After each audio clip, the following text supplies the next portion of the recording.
माँ पापा के किसी बात का जवाब क्यों नहीं देती, वह सोचने लगी। लॉकडाउन की वजह से स्कूल के सारे क्लासेस ऑनलाइन ही चल रहे थे। घर के बाकी कामकाजी लोग भी ज़्यादातर वक्त घर पर ही बिता रहे थे।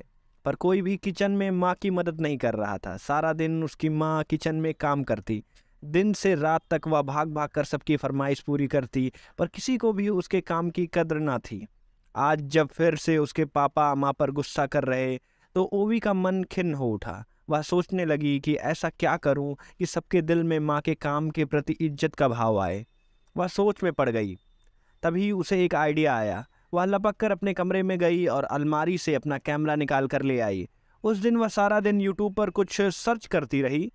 शाम तक सारा काम निपटाने के बाद में वह जल्दी सो गई। कल से उसे अपने काम पर जो लगना था। अगली सुबह वह माँ के जागने के साथ ही जग गई। किचन में माँ जो भी पका रही थी उसे कैमरे में उसकी रिकॉर्डिंग करने शुरू कर दी। माँ ने पूछा तो उसने जवाब दिया, स्कूल के कुकरी कंपटीशन के लिए रिकॉर्ड कर रही हूँ, ताकि उस वक्त मुझे और मेरी सहेलियों को इससे मदद मिल पाए। आप बस सारे सामग्री और तरीकों को भी साथ में बताती जाओ। माँ ने ऐसा ही करना शुरू किया। अब वह रोज का काम होने लगा।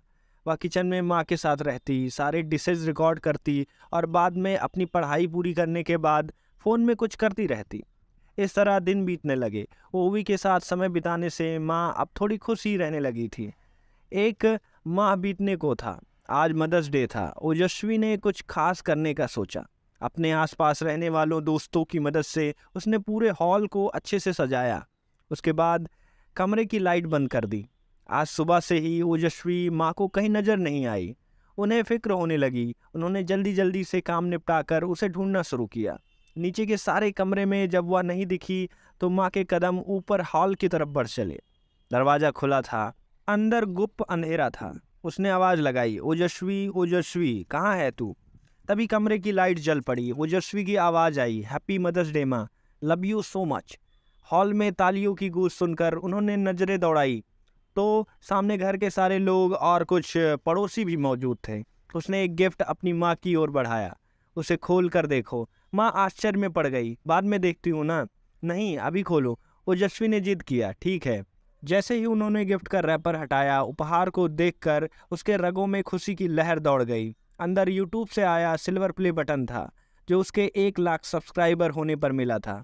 साथ में ढेर सारी चिट्ठी और ईमेल के प्रिंट आउट थे, जिसमें उनकी कुकिंग स्किल की सराहना की गई थी। उन्होंने चैनल का नाम पढ़ा, कुक विथ नीलम। उनकी आंखों में आश्चर्य मिश्रित भाव थे।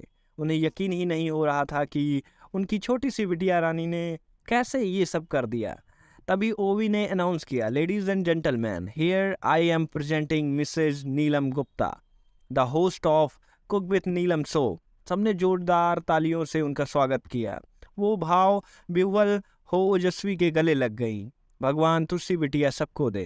पहली बार घर वालों के नज़रों में उसके लिए प्रशंसा का भाव था। ओजस्वी ने अपनी समझदारी से यह कर दिखाया था जो आज तक घर के बड़ों ने भी करने का नहीं सोचा था। ओजस्वी का हाथ थामे माँ का चेहरा गर्व से दमक रहा था। आखिर आज उनकी बेटी ने उन्हें एक नई पहचान जो दी थी। अगर आपको ये कहानी पसंद आई है तो ऐसी ही और कहानियाँ सुनने के लिए इस वीडियो को करें लाइक और चैनल को करें सब्सक्राइब। आपका थैंक यू, शुक्रिया, धन्यवाद।